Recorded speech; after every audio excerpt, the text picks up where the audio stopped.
All right, hey everybody, we're back with another news feed. We're going to go through this as quick as we can for you, give you some of the top info going on right now. But we knew that this was coming back, but now it is official. The Renegade, Jeep's Renegade will come back, but it will come back to the U.S. as a $25,000 electric SUV, no longer having the little 1.6, I think it was, or whatever it was, little gas motor. I owned a 2019 Renegade, and I loved it. Amazing little truck, little SUV. Small but roomy. It was kind of like the Ford Maverick is what it is. It was as far as how much crap you could fit inside this little space of this vehicle. This rendering obviously is nothing like it's going to look like. I highly doubt it's going to be that aggressive.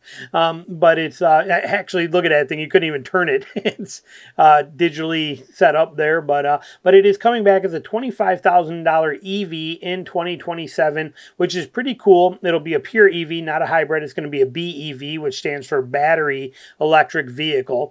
Okay, but it's going to come back. So it's kind of a cool thing that's going to be here, and a $25,000 EV in a SUV form like this is a nice thing. I'm pretty excited about it. I'll never buy one. I don't want an EV, but for a lot of people, this is going to fit the bill pretty well, especially if they keep it with a four-wheel drive option as well too, for people dealing with the snow and things like that.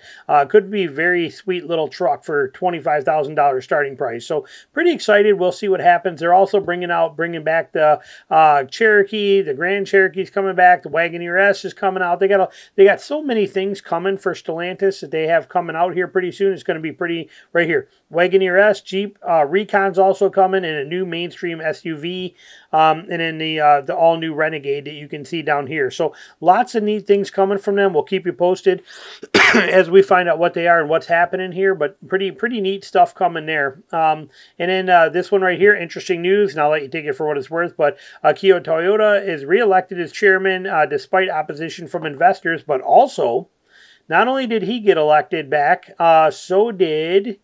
all right, right here. Akio Toyoda, the grandson of Toyota's founding, Toyota has been reelected for the company's board.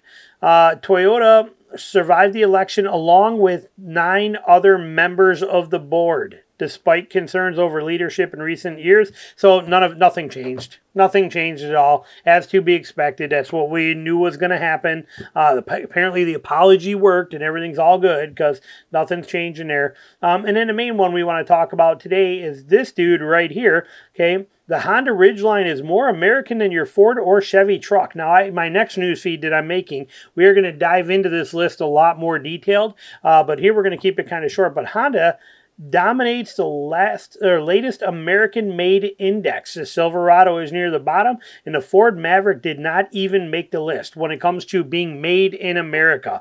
This is pretty interesting stuff. The annual American-Made Index from Cars.com is out. Once again, we see Honda prominently featured in the top 10. Tesla holds the top station at the very top with the Model Y, inheriting the crown of all American, or most American-made vehicle of all. Honda comes in second with the Passport, but it's Ridgeline that stands out at number 6 overall on the list. It has the distinction of being the most American-made pickup truck.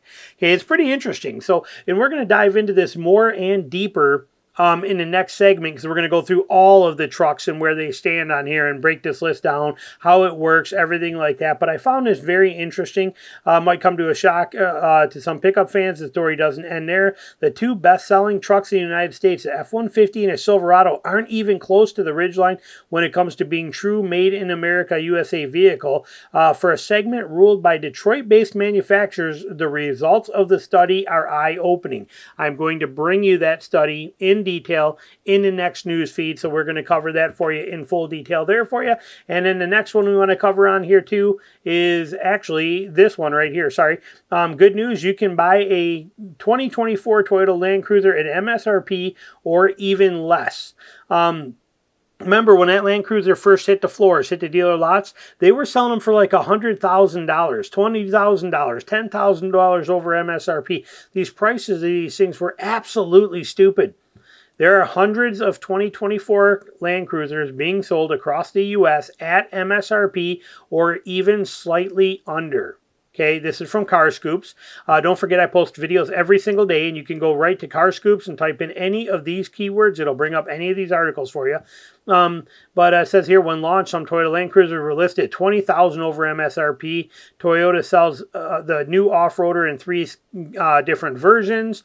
Okay, blah, blah, blah. But it says right here, while plenty of other Land Cruisers are sold above MSRP across the country, hundreds are available at their MSRP or even below that. For example, Bell Road Toyota in Phoenix, Arizona has listed 5 Land Cruisers, all of which are being sold with a generous dealer discounts undercutting MSRP between $3,375 and basically almost, you're getting between $3,000 and $6,000 off is what these places are doing.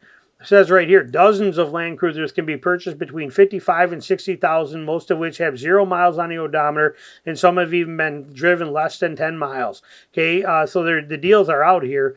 In the U.S., the Land Cruiser starts at, this is the price for it, plus destination, gives you the details on it. But right here, the first edition models among those hit with the biggest dealer markups because they were first edition. But plenty are now available at MSRP, including one going for $4,570 below that in Arizona.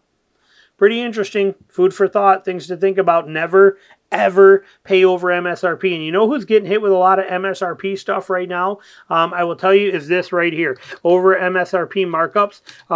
This one right here. And it's ridiculous. Okay, this truck here, this Ford Raptor, the Ranger Raptor, these Ford dealers are very greedy and they are hitting these tremendous markups. Don't deal with it. Okay, there's a lot of these Raptors available out there or in line coming in, and they are orderable. Find yourself a dealer that's going to do MSRP. Do not play these stupid games with this markups and markups. Well, this is 2024. Markups do not exist, will not exist, and should be no part of them under any circumstances. Out of curiosity, how many of these are there out there? Let's just check real quick. Auto Trader. Let's go here. Go to Auto Trader. No, I do not want you on there. And then let's go to New Cars, and let's go here. Let's go to Ford right here, and let's go to Ranger. And where are we at? Ranger. And let's just click on this right here. And then let's just go change our search to nationwide.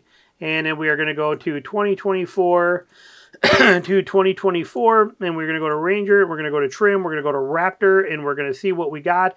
And it says we have 547 results for Raptors across the country. Okay, that's a pretty good number. Now, somewhere in here, you are going to find some that are going to be, especially we go, let's go lowest price. See, are they doing any discounts? Yeah, look, right here. Here's a couple of them right here that are showing basically 4,000 under, 1,000 under, 2,000 under, 1,000 under here, 1,000 over here. But you can see here's 2,000 under. So, I mean, getting one of these things for MSRP should not be that hard. Maybe it is a little harder because I'm hearing the stories that it is, but hunt it down. Okay. Do not, it's worth you pay. It's worth a few hours on the phone and maybe even having to travel somewhere to get it, jump on a plane, grab it. It's, you know, spend $300 on a plane ticket, $200 in gas, and a couple hours in a car.